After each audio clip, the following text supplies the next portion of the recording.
Yo, you tuned in to Guerilla Cross Radio. Broadcasting live from downtown Las Vegas, you're tuned in to Guerilla Cross Radio.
Here we go, back at it on a Wednesday night. I am Jose V. You already know what it is. Straight Bet Sports coming to you live from Las Vegas, Nevada. We are on the Guerilla Cross Radio Network. If you guys are watching this tonight, please make sure you like, comment, share, and follow the page, whether it's the Guerilla Cross page, Straight Bet Sports page on Facebook. If you're watching this on YouTube, the Guerilla Cross YouTube page. If not, the Jose V. Straight Bet Sports YouTube page. Twitter, and everything else that you want to watch us on. We greatly appreciate you guys. We got a great show for you tonight. I want to thank everybody in the studio hanging out with us today. We got 4 people, so it's going to be a good conversation. We got Tommy Olsen of the Las Vegas Lights hanging in the studio with us tonight. We're going to talk all things lights with him. Not only that, the sports or the non-sports that we did not have today. Going to be a good conversation there. Rob G made it just in time. Better late than never, but hey, he's here. We got Spencer to my left, the Wiz from OuttaLine on Fox Sports Radio here in Las Vegas. Greatly appreciate each and every one of you in the studio tonight. Quan for doing what you do every single Wednesday night for us behind the big board. Got to fix the camera because I know I'm not in the right spot here. We good now? Everybody good? Cool. All right, going to be a fun show, man. Thank you for everybody that's in the studio. Joel B cannot be with us tonight. He had to help his girl move, so he had moving duties tonight. But before we get going with the sponsors, Spencer, how you doing this evening?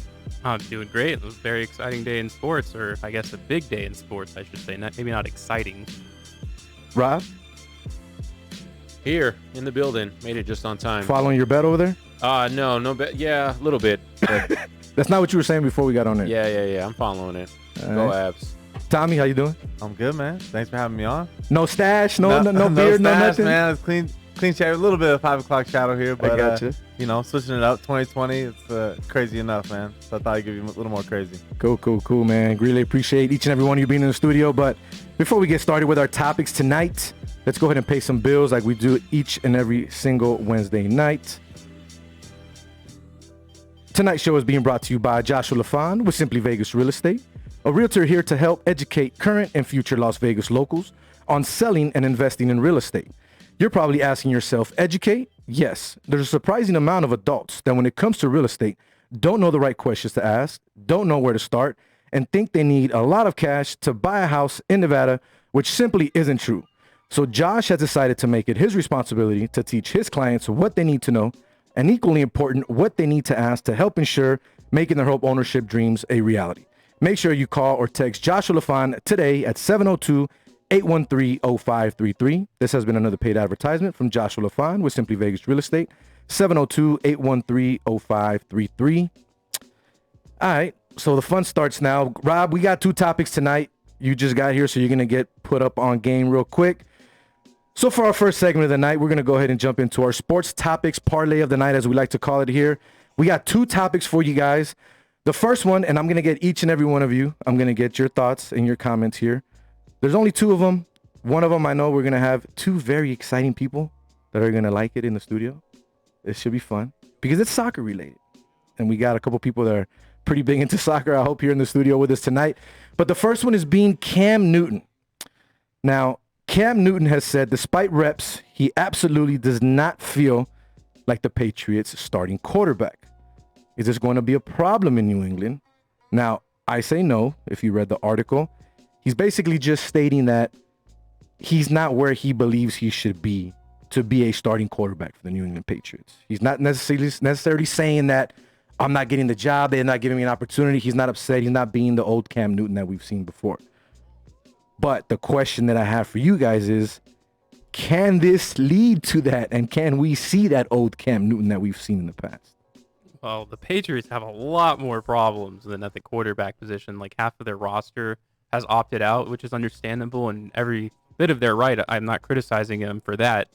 Now, in terms of Cam Newton, I think this is the first disciplined environment he's ever been in. His whole career. I mean, yes, the Panthers ran a pretty tight ship, but we're talking about New England. This is a totally different thing. It's probably very different for him. And he's also used to being the MVP and everyone kind of kissing up to him. And now he's in an environment where no one really cares. You're just another one of those guys. And that's how New England runs.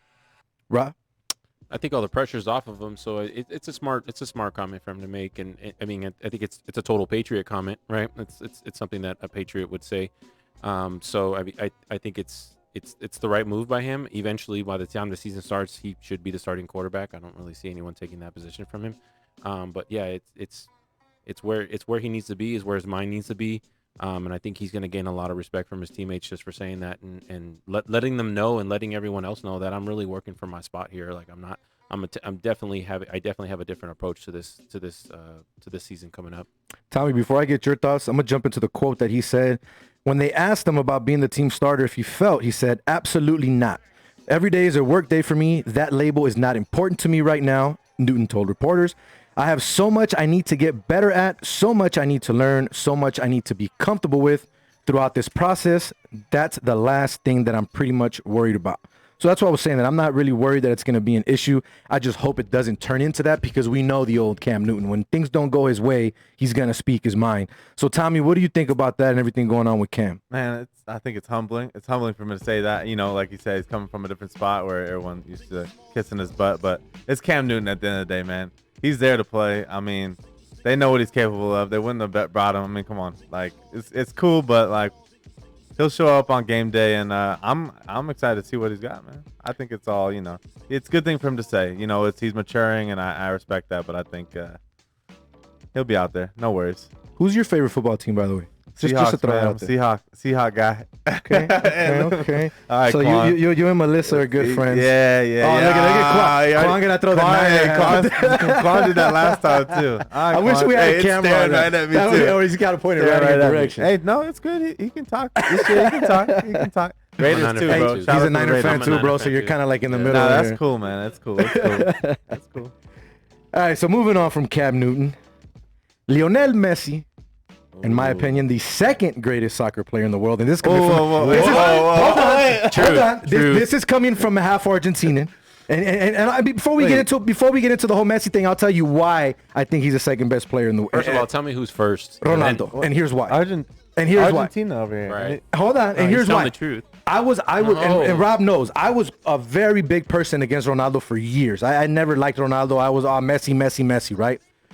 But when Messi cannot win anything with his country, when you can't win the Copa America, when you have the opportunities that you had in the World Cup with the players that you had on your team, I'm sorry, it's not Barcelona. I understand that, but you still have world-class athletes playing side by side with you in Argentina. Was it not enough? Was it not enough for them to give you the ball when you wanted it, how you wanted it? World Cup final. He couldn't win. I get Lost that. in overtime to a great German team. I mean, actually, we got robbed, if you ask me, and I saw that game with Rob. I mean, it was horrible officiating, in my opinion, as well. But going away from that, the Copa America opportunities you had. You can't make a freaking penalty. People know that. Messi, you put him in a penalty kick situation, we got a problem here. It's time to bite some nails.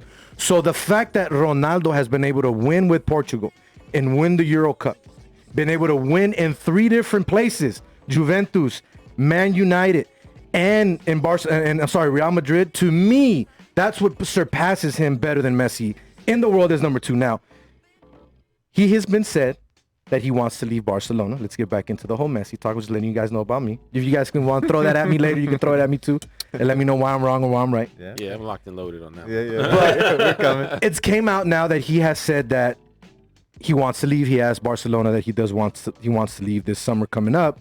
Now, Rob and I have had this conversation for months. If he were able to leave, where would he go? What type of team would he play with? I think, and I'll keep saying it, and I'm pretty sure Rob's probably going to agree, Man City is probably the only team that I can see him going to. You have Pep, which is a guy he's played for before. They're very comfortable with that situation there. He's got players that are pretty much plug and play that he can just jump in and play with already, but he's 33 years old. How much more does he really have left? 634 goals, most in team history with Barcelona. 7 La Liga leading scoring titles, most of all time. 10 La Liga champions, most in team history. 4 UEFA championships, and 6 Ballon d'Or, most all time. How does a guy like that just say, I want to go? I'm out. I get it. There's stuff behind the scenes.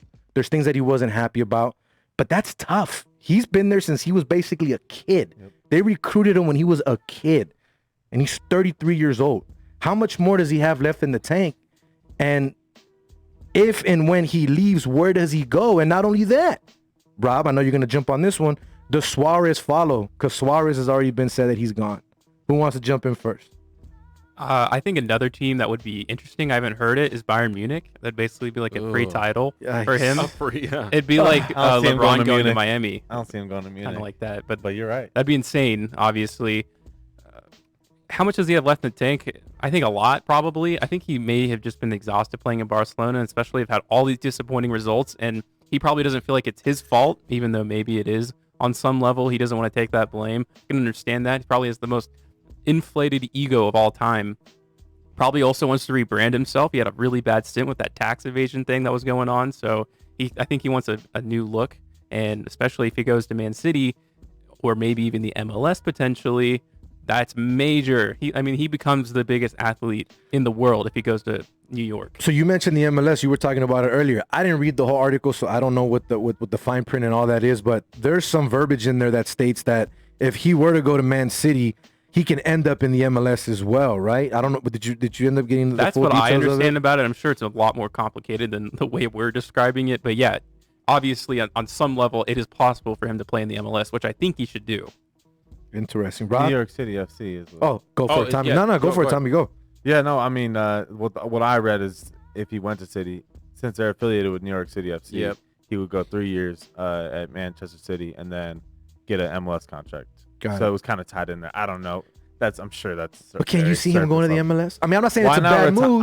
I'm not saying it's a bad move. I can see him going to America with 36. LA, right? New York. Oh, I'm sorry. New York. I could see him doing that. Why not? What else he got to do? I mean, but I was telling my friends the other day. I mean, they were saying, "Oh, he can go to City." I'm like, I don't think so. But then, as soon as he said he's leaving Barcelona, I was like, well, where would he go? Exactly. Where else would he be? I mean, Man City, they play tiki taka. It's Pep.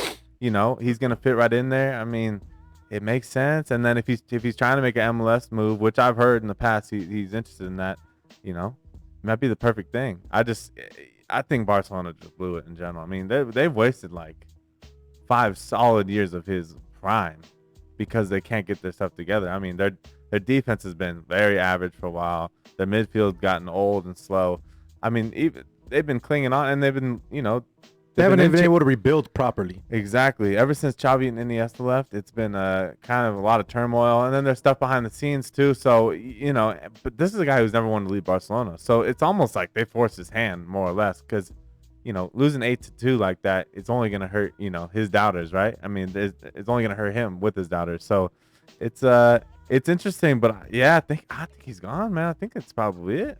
Well, no, he's gone. So you think he also sent it out. So it was it's called a burro fax, or I forgot what the article said, but he did that so that there's a time stamp and date showing, hey, I'm letting you guys know I want to move on, so you can't say you never received anything from me. So you think it's a wrap? Oh, no, he's gone. But that's what I'm saying. Like, where do you see him going? Yeah, I would say Man City then. Is that what you said too? PSG, one of those. I think he will go to Man City, but I think it'd be cooler to see him go to Bayern Munich. Gotcha.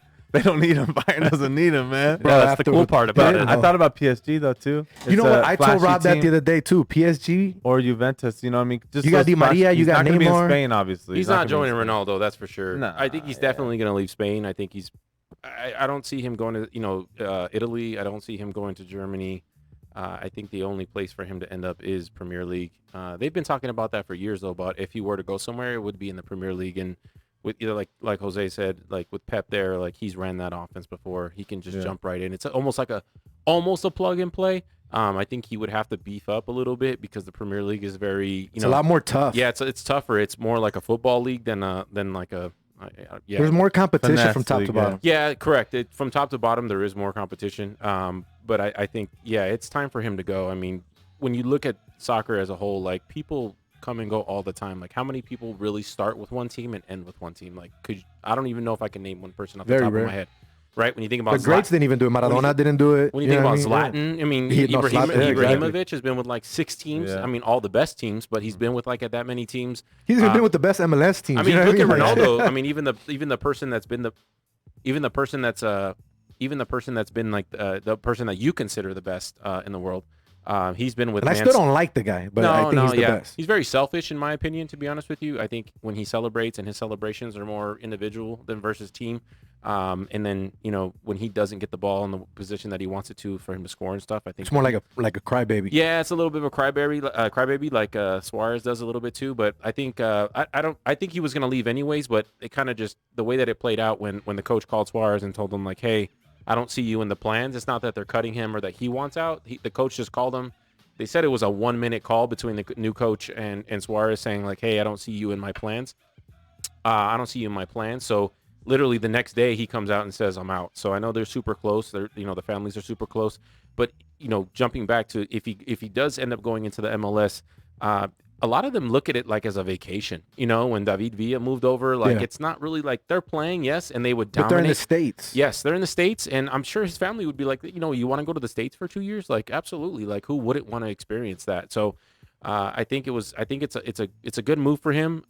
It's sad. I know there's people protesting outside of Barcelona right now. It's like almost a baby riot going on. So a lot of people were saying, is it the end of Barcelona? Not the end forever, but is it like the start of a rebuild, or are they still going to be good? Yeah, they're still going to be good. I mean, not necessarily at the beginning. I think with Griezmann there, and they're like he said right here that their defense has been trash for a long time now. Piqué should be in the MLS right now, to be honest with you. You want to talk about that? Like, he shouldn't go anywhere else. He should be, he has some great plays, but he's always good for a yellow card every game.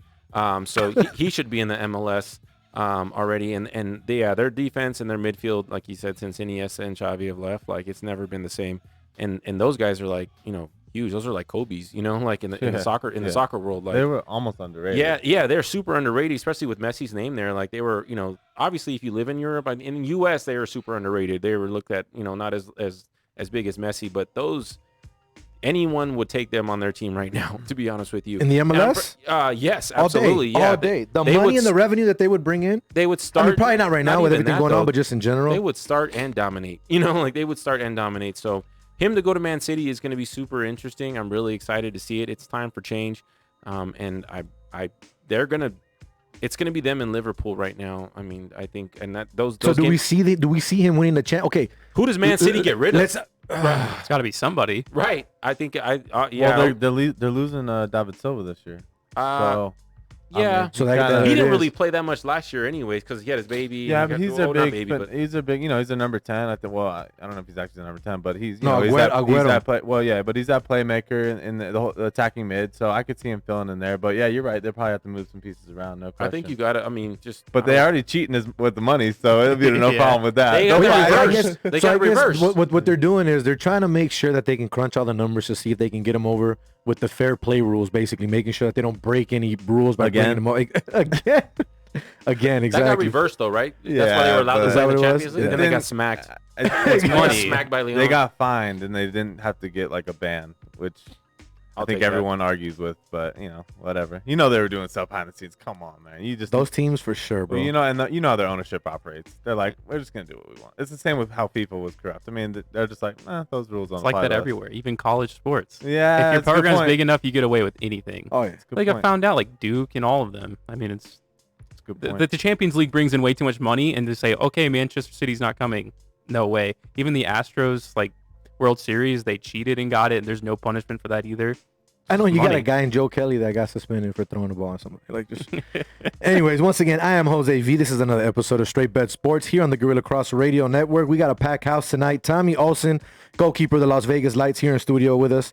Rob G made it just in time, and we got Spencer the Wiz from OuttaLine here joining us as well. Right now, we are currently talking about Lionel Messi. We got to keep up on this topic, man. It's just so much that we can keep talking about it on this, but he goes to Man City. Let's say, metaphorically speaking, it's a done deal. He's there. Does he win a title first year, second year, third year? When do we see him win a title there?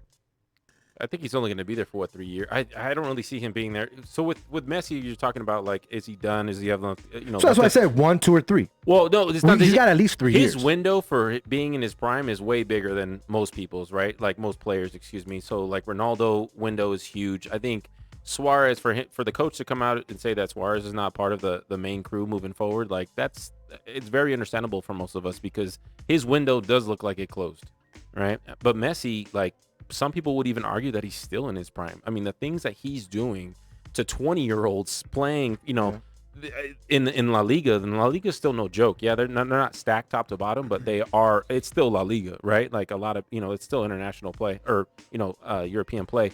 So his window is still huge. So him moving to Man City, I think he's still in his prime. He's still going to dominate. He's still going to do things. He's going to do things that he probably wasn't able to do in the Premier League. I mean, in La Liga, and he's got nothing but time. His window. I think he's at least got another 3 to 4 solid years before he kind of fades off. To me. So that's what I'm saying. When does he win the championship? If he wins one, when does he win it?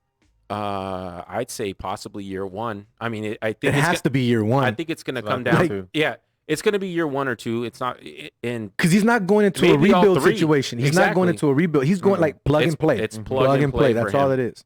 With him and De Bruyne, and I think they're going. I'm looking at I'm looking at Wiz's computer right now. I'm looking at the players because they have so many, but I would honestly see them possibly moving on from Sterling. That'd be the one forward that I think that they would maybe move on.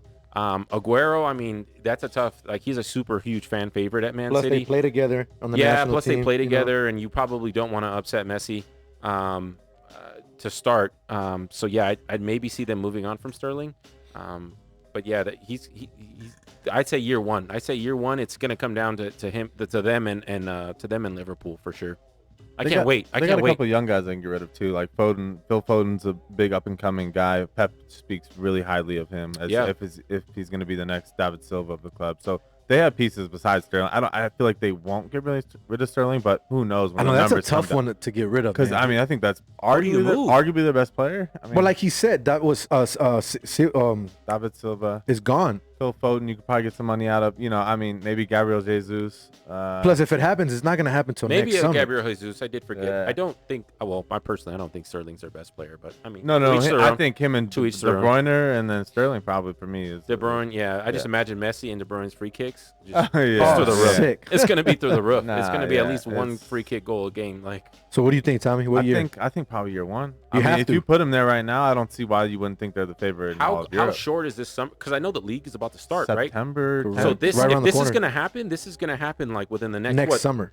Oh, it's next summer because summer's over already, bro. Wait. I think it is. Yeah, I think they're like starting. Yeah. No. So no. We're talking about Messi leaving. Yeah. Summer. Yeah. Coming up. Yeah. No. This one. Like right now. Yeah. They moved the transfer window. Yeah. The transfer window. Yeah. No, that's right now. Why would he wouldn't say it a year in advance? I mean, insane. Yeah, relax. We've seen Ronaldo fan. We've seen that. I forgot Ronaldo fan. Yeah. yeah, exactly. I was gonna bring my Messi jersey today, but I didn't. So what do you think? Year 1, year 2, year 3? Year 2. I say Liverpool is just a more complete team, probably top to bottom. Maybe not complete, but let's talk about like teamwork wise. I mean, they just click just impossibly well, and I just that they did it last year, and there's no reason to me that they can't do it again because it's not like football and basketball. They're not playing each other head to head, but a few times a season. So they're going to be playing all these other teams, and they're probably going to be just as dominant. And there's probably going to be a few bumps in the road for Manchester City. Enough, like 6 points, probably be enough to make that separation year 1. But once it starts all clicking, you got Aguero and Messi coming at the goal every game. That's insane to me.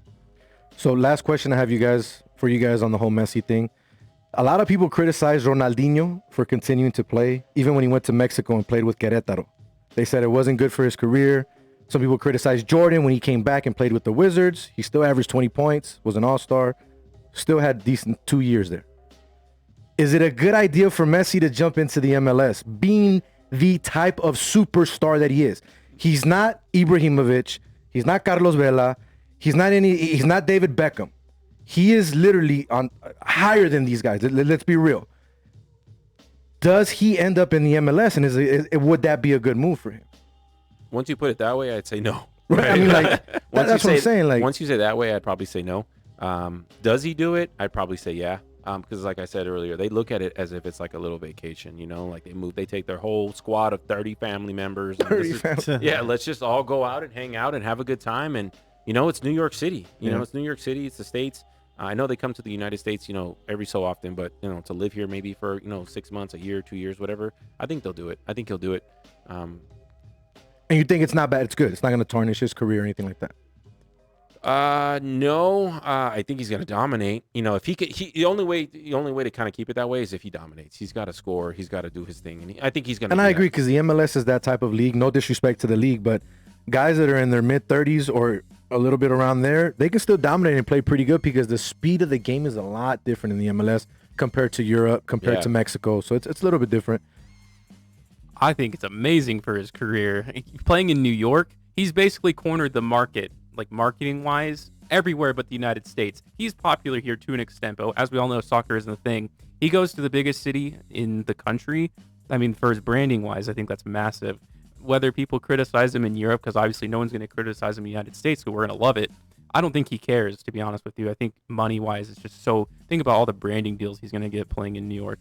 It's going to be insane for him. And obviously, if he plays really well... And I think, you know, it's already been paid for him. Wayne Rooney came to the MLS, if I'm not mistaken, for a couple of years. Trash. You said it, Thierry Henry. Yeah, Thierry Henry. Hey, Thierry Henry came literally here. Like he one was of the good. best players of all time. Yeah. Yeah, it's the right move. I like I said, I think he'll end up here. Tommy? Why are you guys hating on the MLS so much? I'm not hating Nah, on it. Real quick. Why you hating on NYFC, it? they're not even that good of a team, right? No, they're not like, right now. Not right now, no. Have they ever? They're since? brand new. They were decent with David Villa. David Villa was there. Oh, when too. they came, We when can't he forget came about over. that. And he put in work over there. And we also have to remember, Zlatan came here and he dominated, but he also went to AC Milan and he dominated there too. He's the leading goal scorer or something. That's where he's at right now, right? He's at Yeah. I don't know if he's leading goal scorer, but he's been scoring a lot of big goals. So I mean, you know, I don't think you can, you know, he didn't come here and die in the U.S. You know what I mean? That's true. That's definitely true. The league has definitely gotten better. I know in my lifetime already it's gotten better, and it's more respectful. Of course, if Messi goes here and to the MLS in his prime, people are kind of going to be scratching their heads. But he's 36 and he says, I'm going to play for 2-3 more years. Yeah, I think it'd be great for him. I don't think, you know, what's he doing? Where's he going to play at that point? Is he going to... I think it's better than sitting on a big European power and slowly getting put on the bench. I mean, slowly disintegrating. Eventually, Yeah. I mean, don't get me wrong, he's the greatest player ever, but like at a certain point, your legs aren't gonna whatever. So I think like I said, you put him in New York, and you know now he's just exploding even more. He's even more relevant than he might be somewhere else. So I think it's smart for him. Why not go to Man City? I think the deal's really smart. I mean, it's all about if he wants to live in the States. You know, I know he was in Barcelona forever, and I don't think he speaks English really, but you know, I mean, probably understands it more than yeah. That's No, his biggest I'm sure. barrier. Listen, I'm sure he could probably figure it out. I don't think he understands. Ronaldo understands it and can really speak, but I'm sure- Messi, Not Messi. is, Wow, that's I'm sure he can figure it out. but I One-way think, street. I think it's a why not, man? Why not? Who's gonna talk crap about Messi, right? Oh, he went to the Jose. MLS. You know, I'm not talking crap about it. I'm just throwing out. But you know what I mean? Like, what are they scenarios. gonna say? Oh, he went to the MLS. Well, he also has the most Ballon d'Ors ever. So you know, it's. I can't wait for the highlight reels in the MLS. Yeah. He's doing this to Spain, to people in Europe. Like, wait till he gets Yeah. here. It's gonna be like, Oh, I That's- mean, yeah. talk about how much it would help soccer even more here. You kidding me? Oh. Put a guy like Messi, they would sell that out every game, no question. If Not only that, the Messi's there. TV ratings. Imagine the TV ratings in the States would be Everything. Who crazy. wouldn't wanna watch that? They're already crazy as it is now Yeah. with La Liga games, but he's in the States. It would be like a David Beckham 2.0. When David Beckham came here, it changed the game here, no question. it's only gonna open the floodgates too, because a lot of other people are gonna see Messi go, and they're gonna be like, well, you want to go play with Messi, you know? So I think a lot of other players are gonna move over. I think Suarez ends He up here. might. Suarez He ends might. up here for sure. I think he's could gonna end see- up with Miami. To be honest with you. Yeah, I was just gonna I think say that. Suarez is going to end up with Miami. Yep. Not eventually, not maybe the first year that he's now that For he's leaving. Suarez, I can see it. Why not? Yeah, because his Like, window is done. yeah, His like, window why is not? closed. So Man, we went long on that one. yeah, that's a good one. That It's a was good fun, topic. That was really, really fun, man. So appreciate you guys again for being in studio. Once again, I am Jose V. This is another episode of Straight Bet Sports here on the Guerilla Cross Radio Network. We just finished talking about Leo Messi leaving Barcelona. It's been a long time coming, but it is what it is now. When it happens, we'll talk about it as well. Want to move into our lack of sports here today with everything going on. We saw what happened with George Floyd. We thought we saw some change coming little by little. And then we see what happened with Jacob Blake.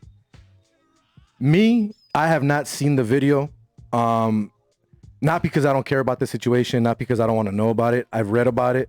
I've seen the news. I've seen clips of the video, but not the full video of everything happening. And that reason being is because I'm just sick and tired of it. Like, I'm sick and tired of seeing the same thing over and over and over again. Like, when is it going to stop? When? Like, it's the same, I can't use the language, but it's the same effing question over and over and over again. It needs to change. It needs to stop. And leading into that, with what happened with Jacob Blake, shot 7 times in his back. Yes, reports coming out that maybe he was reaching for a knife. I don't know. I wasn't there. I'm not putting blame on him. But no matter what the situation, no one should be shot 7 times in their back when they're walking away from a police officer. I don't care what type of authority you think you have or what type of power you think you have at that point, or if you're fearing for your life.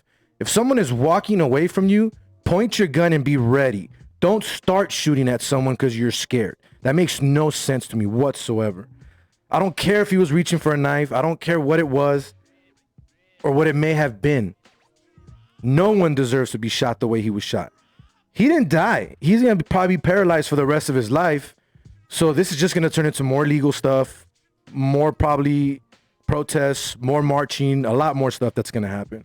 And I don't blame the African-American community for doing it, and anyone else that wants to follow and support the movement as well. But because of that, NBA games were boycotted today, starting with Milwaukee. The Milwaukee Bucks actually went into the game and talked to Orlando, and basically from what I was told and from what I was read, they wanted to forfeit the game. Basically give an L and give a W to Orlando as if they had won the game. Orlando was ready to play. They had no idea of what was going on, but then they decided not to play the game as well and move forward with what Milwaukee was doing. After that, OKC and Houston are getting ready, warming up, practicing. They all dipped out, decided to call it a day. And then the Lakers followed suit after that. There's now reports that are coming out that the Lakers and the Clippers were 2 of the teams that were behind closed doors with the rest of the teams, talking about whether they should play or not continue to play, whether they should boycott, what they should do.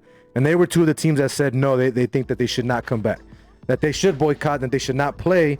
But yet there are also players in other teams that want to play, that are saying they want to be out there. They want to use that platform that they have now to show their support, to show their movement, to show what they believe in and what they want to do. Now, me personally, I'm going to get all your thoughts on this as well, but me personally, I'm all for protesting. I'm all for standing up for what you believe in.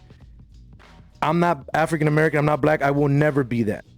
But I am Hispanic, and I did grow up in South Central LA in a horrible neighborhood where cops did mess with me for no specific reason, just for being who I was, for looking the way I was.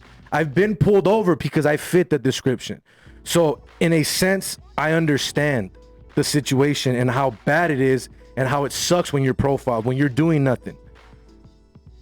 But what happened with George Floyd happened before we got back in the bubble. To boycott the NBA and kind of go against them when they've supported you with everything that's going on, I don't understand it. I think you should have boycotted and not played going into the bubble. That would have been a bigger stance than anything else. I understand stopping it now, the owners lose revenue, the league's going to lose revenue, there's money being lost, I get that. But my question to the players is, and I don't want anyone to hate me, I'm not against anything like I said, but my question to the players is, what are you going to do now? We haven't heard anything.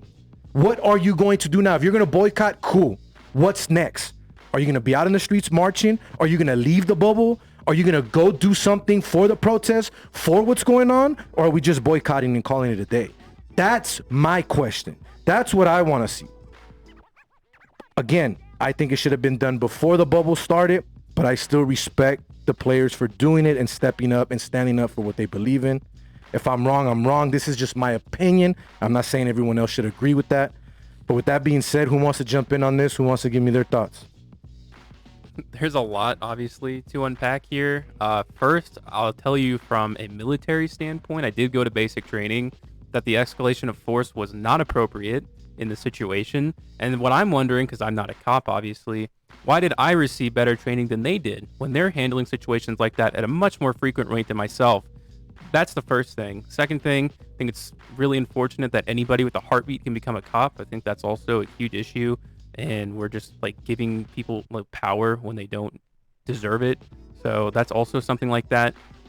And this goes beyond. It's like, the thing is, how come school shooters come out alive and unharmed? You know, how come, you know, people who do these public shootings and stuff like that, how come they don't end up shot and dead? So how do you, and to talk about the video just very quickly, to let him walk around to his front door. He wasn't next to his front door and open it and jump in. No, he walked all the way around with 4 officers around him. How do you let that happen, you know?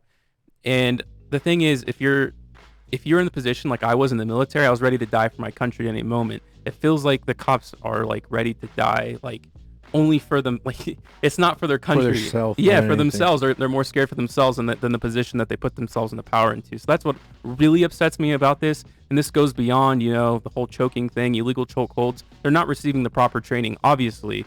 So that's really, really frustrating. And the thing is, I actually do support them in this boycott. I do have a different opinion on that. Because what I'm not saying I don't support them. Right. I support them. I'm just saying I wish they would have done it prior. That's all. No, for sure, and I agree on that. But I think them saying it now in the middle of this, and yes, the billionaires are be losing millions of dollars and stuff like that. They're saying there is nothing more important in the world right now than this topic. So I think that's a very powerful message. Now, the other thing that does frustrate me in that meeting is that the Lakers and Clippers were the only ones who said they were boycotting for the rest of the thing. And it's like, okay, Milwaukee is the one who started this, and now they're suddenly saying, okay, we'll play again in 4 days or something like that. How does that make any sense? It doesn't make sense to me. So that's kind of my take on all of this. Tommy? Yeah, listen, man, it's a sensitive situation, man. Yeah, Super sensitive. There's no right answers, but I will say, Jose, that I had the same thoughts as you when I first thought about it. When I was talking to my dad about it, and I was just like, well, what are they gonna do now? It's all great, you know, I support that.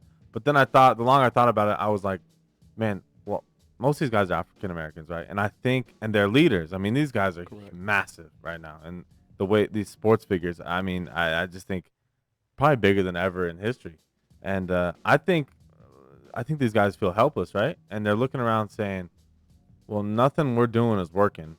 So, and people are looking to us for something. So what can we do? And I feel like the only thing they have power over is that game, right? And I think they think, okay, well, if we don't play that game, we're bringing the conversation right back to where it was with George Floyd. And I think, what else can they do? I think they're I'm not sure they know what they're going to do, right? And I think it's just a helpless feeling. And they're obviously, man, they're hurt. These are their people, like, and it continues to happen. So I just think there's a helpless feeling, and they're just trying to figure it out. I can't say I don't agree with them. I mean, what are you going to do? It's just such a sensitive thing. Can you really go out there and play and act like everything's all good and kind of say your piece in your interview? Is that enough? You know what I mean? And I'm sure they have serious pressure from their own community saying, what are you guys going to do? It's time. We've been talking about this. This whole George Floyd thing blew up. And then we see this, a couple weeks later, a month later? I just think, it's credit wow. to Kyrie Irving, too. I don't want to forget that. Kyrie was one of the first ones before the bubble started that said, I don't want to play. Let's not play. Mm-hmm. Dwight Howard, I think one of you guys mentioned it as well, was someone that was with him on that. So you got to remember these players as well. So some of these guys are stepping up now, but you also got to remember the guys that were trying or saying, hey, we're not going to do this. Let's stay away. Kyrie did it. He ended up helping the WNBA players as well that weren't paying, got paid and stuff like that. So I see that. But yeah, it's just maybe this is maybe this is the only thing they can do, and to get the ball rolling. And if they decide not to play and they are, literally putting money or their money where their mouth is and all this stuff, then more power to them. It's such a fragile situation, and what can those guys do really when they're miles away from this? It's just tough, man. And like I said, I'm not African American, obviously, and I'm sure it's a whole nother level of disappointment for these guys. I'm disappointed just as a human, but these are their own people constantly getting, this treatment from police officers. So, I'm with them no matter what. I think we all got to just support them. I don't see how anybody can hate on them or say fine them for not playing. It's just ridiculous, man. So people just need to kind of be quiet and just listen. I hope we can change it, man. That's all you can say. So final question on that. I'm going to say yes. I think we're still going to see a season, even though there's reports out there saying that possibility the season's just going to stop. They're not going to finish it out. I think they'll figure something out. I think there'll be some players that aren't going to want to play and are going to step away. But I think they'll play again. Do you guys see the season continuing to finishing out? I don't. I think if honestly they really want to make a statement, I think that they shouldn't play. I mean, I think that they should just boycott the rest of the season. Because what's one game? Are you really? Once you get back to playing, it's almost like you forgot that they didn't play, right? But if they don't play and they boycott the rest of the season, then it makes a bigger impact and people are going to remember it, right? It's almost more memorable if they don't play anymore versus if they just skip one game and then just get back to it and we have a champion and it just kind of gets put in the past. So I think if they want to make a huge impact, don't play the rest of the season. This is all kind of new to me too. I when I was texting Jose earlier, I thought it was like they boycott, like they forfeited the game and actually gave a W to another team. Like I thought that was a little embarrassing to the Magic, right? Like we're willing to give you a win in the playoffs, right? When it, I know you're up 3-1. I think 3-1. That wasn't their thought process, No, well, no, I didn't know. Of course not. I don't think it was like, hey, we're just going to embarrass them and make a point at the same time. Don't get me wrong. Like I'm not trying to say that, but for them to say that, I mean, then I found out afterwards that it was everyone and they canceled all the games. So then it made more sense to me. But yeah, I think no more season. If they really, really, really want to make an impact and make it known of where they stand. I think, especially with the Clippers and the Lakers all on board with not playing, then I think that's the route they should go.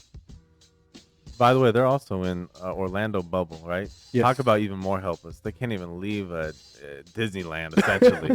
So I think they're like, what are we doing here, too? I think that's, making the problem even bigger for them. And their heads are like, we're stuck here playing with no fans, doing all this for what? And all this stuff's going on out there. You know what I mean? I think that honestly plays part into it.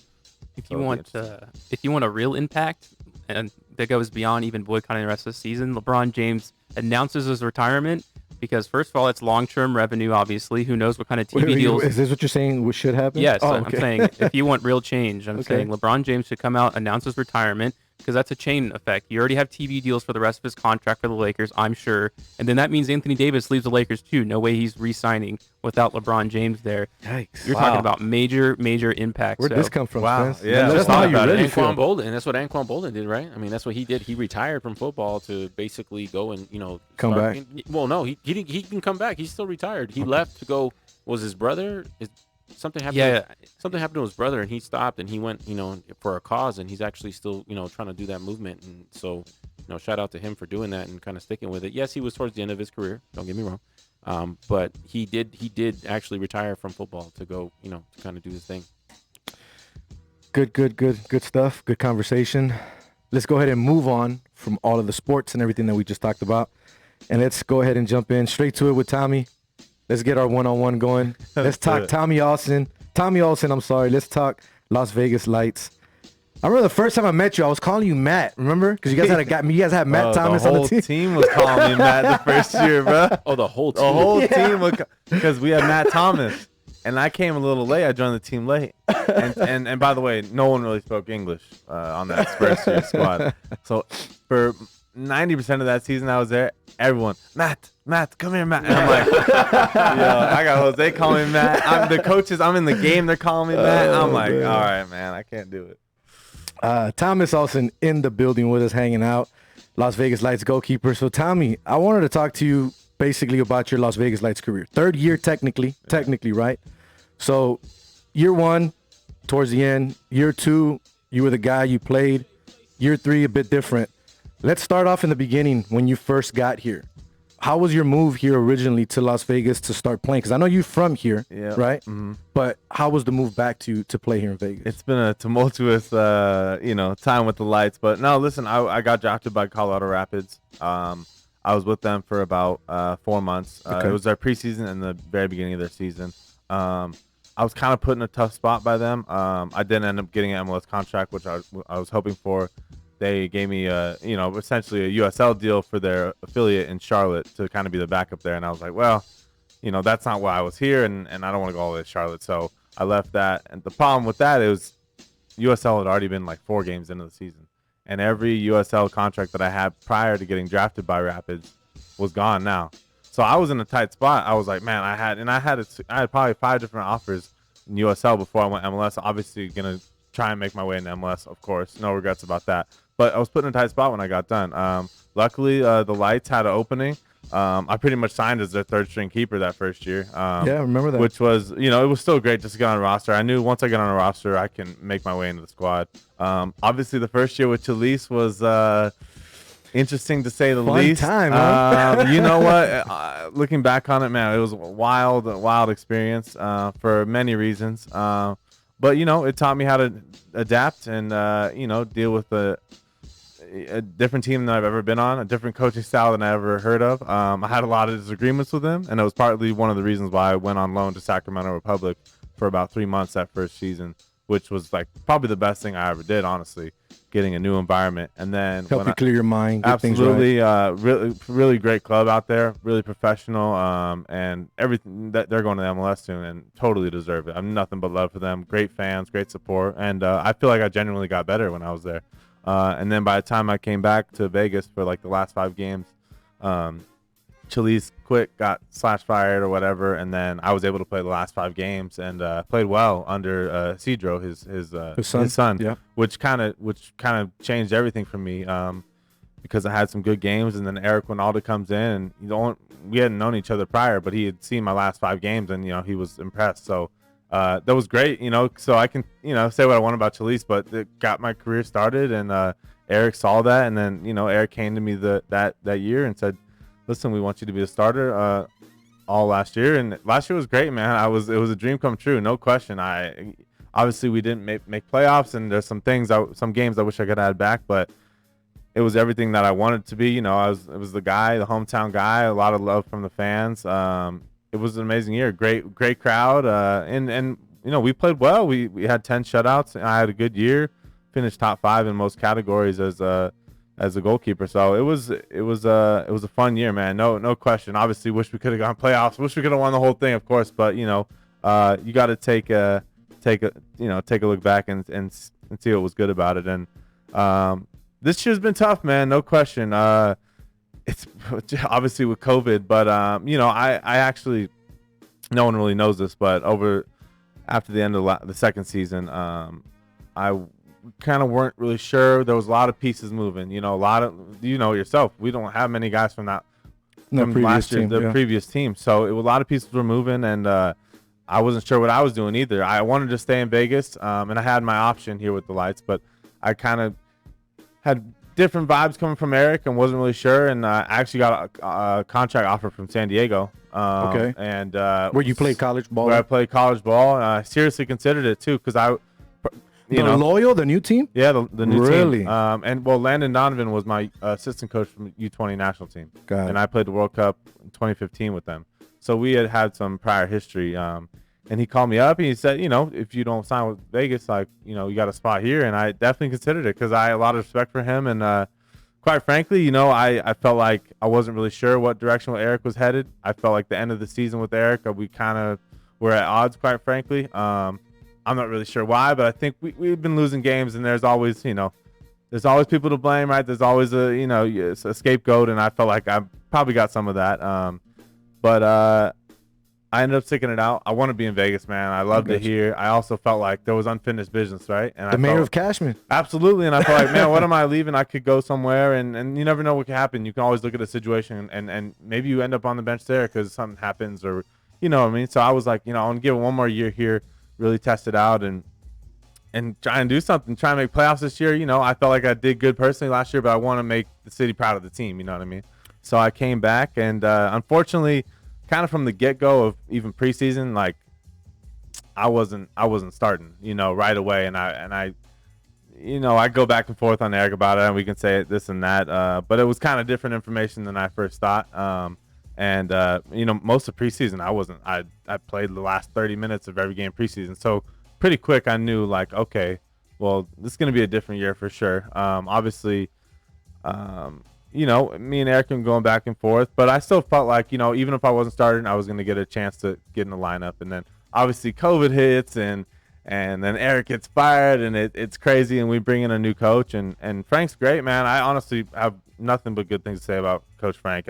Great experience. But I think me not playing that first game kind of put me behind the 8 ball. And credit to Lalo. He's been playing well too. And goalkeeper's an interesting position, man. Once you're out, like, once your spot's up for grabs and someone's in there, it's almost like whoever gets the first chance. And I feel like ever since Eric left, I haven't played a game, honestly. I played half of the Tacoma game, but I've kind of been on the outside looking in, and it's a tough position to be, but I've been there before, man. I've been on both sides of that. And goalkeeping, I kind of look at it like a Fleury Leonard thing too. It's like, honestly, it's like who has, if a guy's playing and he's in and he's playing well, then it's going to be a tricky situation. I still got hope, man. I know that, I know what I'm capable of. I got numbers to prove it. I hope I can, have a good ending to my Vegas career. Not to say this will be the last year, but, obviously if anything could happen at the end of the day, but it's been crazy, man. It's been a wild ride here, but I'm, like I said, man, I look at all the positives for the most part. I had a great year last year.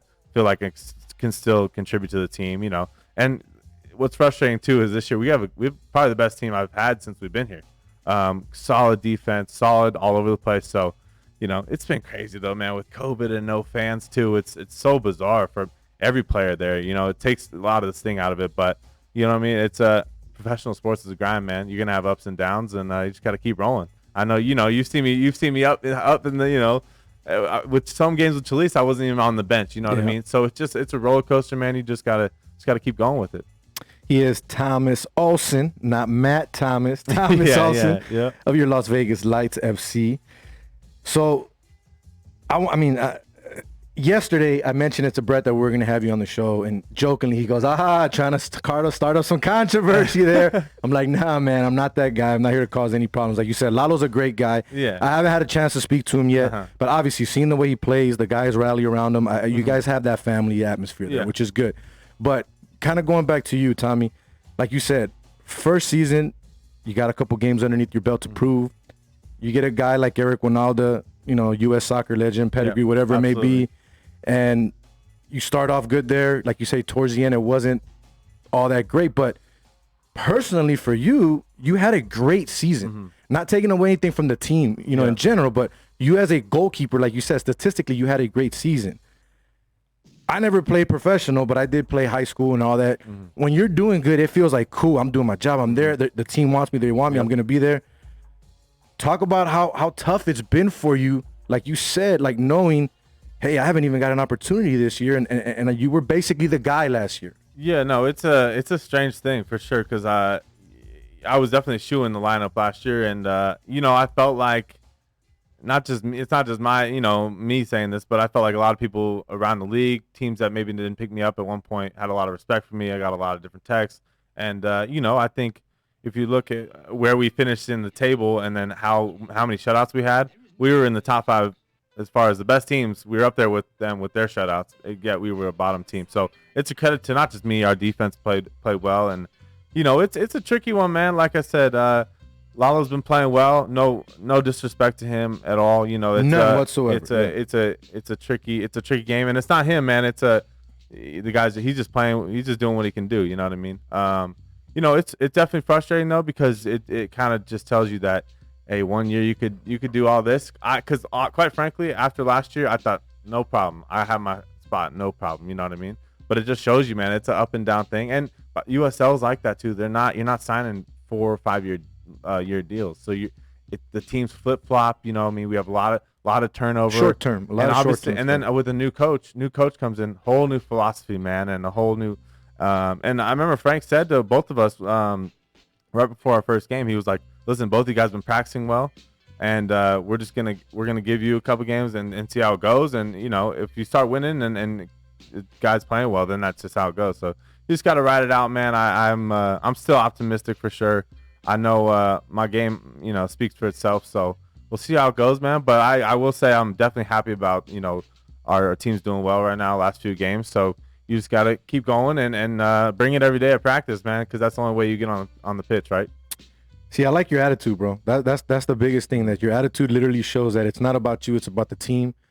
All you keep saying is, I'm happy the team this, and that's good, man. That's the type of mentality you should have.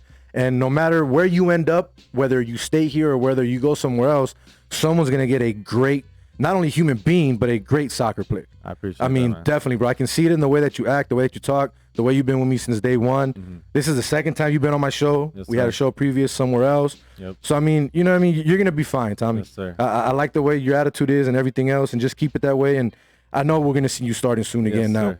I will say, though, never content with being on the bench. You know what I mean? As a professional athlete, you're always going to be. You can still learn a lot from the bench. Oh, yeah, but you're going to be hungry, man. So I'm absolutely hungry, man. And it's a learning experience, but it drives you that much more. You know what I mean? You're willing to put in those extra reps and figure it out, man.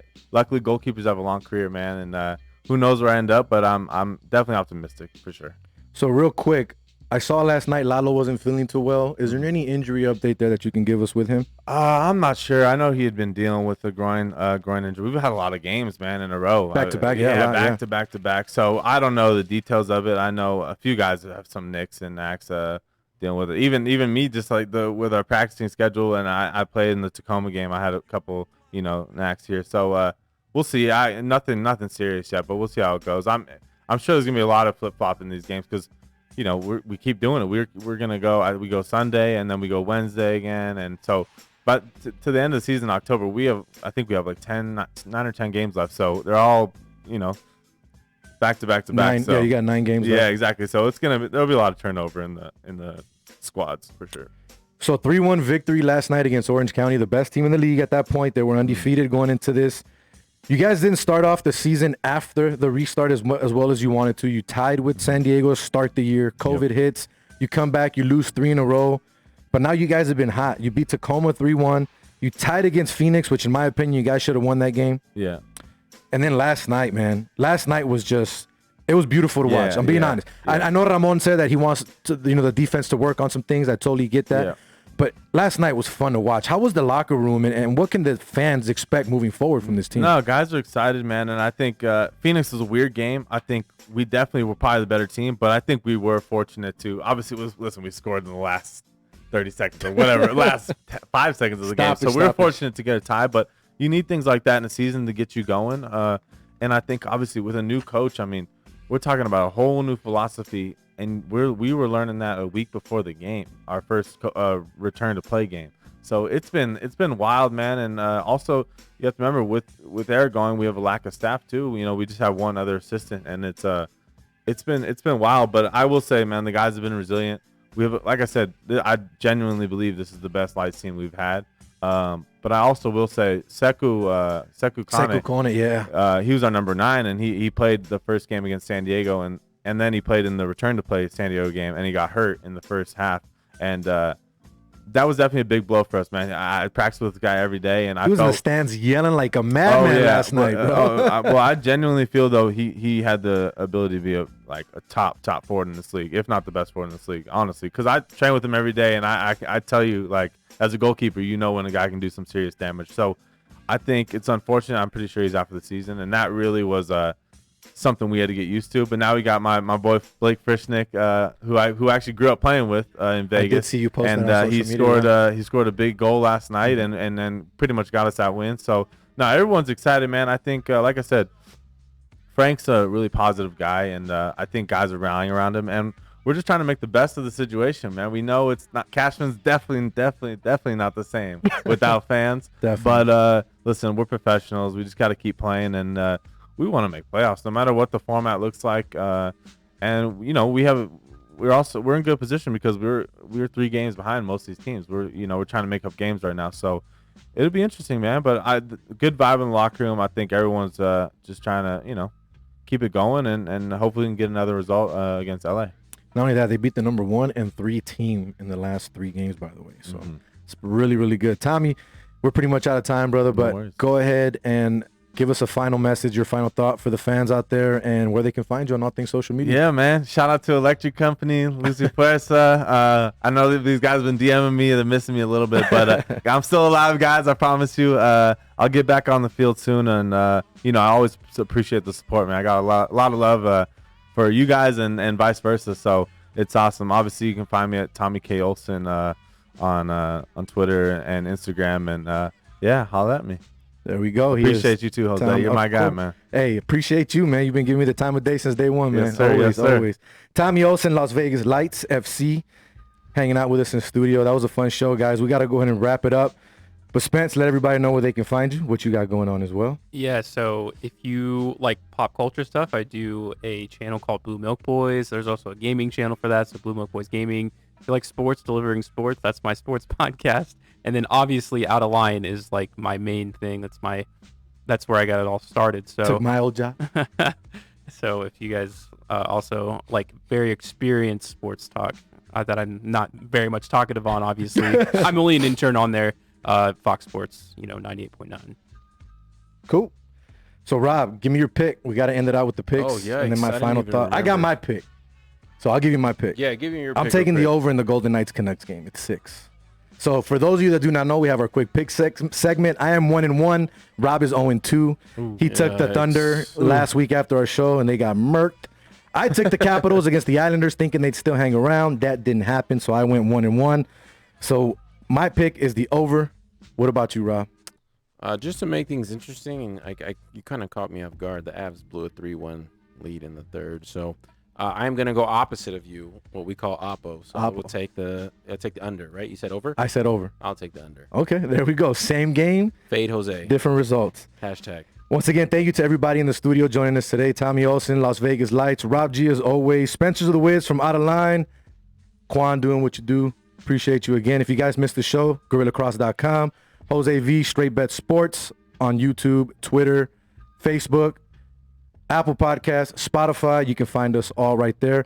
And I'm going to end with this, my final thought of the night. No matter what gets put in front of you, what obstacles are thrown your way, what walls are put up, always stay positive, because no matter what, there's always light at the end of the tunnel, and everything is going to be all right. Till then, I am Jose V. This has been another episode of Straight Bet Sports here on the Guerilla Cross Radio Network. I'm out.